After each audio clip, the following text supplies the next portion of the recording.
మన దేశానికి వెన్నుముక రైతు. ఆ రైతు పండించిన పంటలు సరైన దిగుబడి లేక అప్పుల పాలయ్యే ఆత్మహత్యలు చేసుకుంటూ ఉంటారు.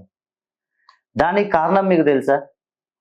పక్కనున్న వాడి పంట, మన పంట రెండు ఒకటే అయినప్పటికీ ఎకరానికి దిగుబడి అతనికి ఎక్కువ వచ్చి మనకు తక్కువగా దిగుబడి రావడం చూసి మనకు అర్థం కాలేని పరిస్థితిలో ఉంటాం. దీనికి కారణం ఏంటో తెలుసా?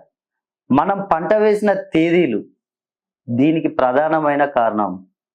మనం వేసిన పంట మన జాతకానికి సరిపోకపోవడం, మన కర్మకాలి దిగుబడి ఎక్కువ వచ్చినా మార్కెట్లో ధర పలకకపోవడం జరుగుతుంది.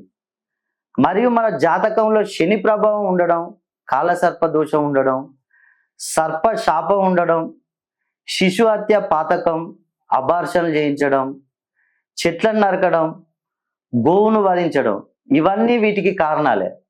కాబట్టి పంటలు బాగా పండడానికి నేను ఒక అదృష్ట రత్నాన్ని మీకు అందిస్తాను. పంటలు వేసే తేదీలను నేను సూచిస్తాను మరియు పంట కోసే టైంను నిర్ణయిస్తాను.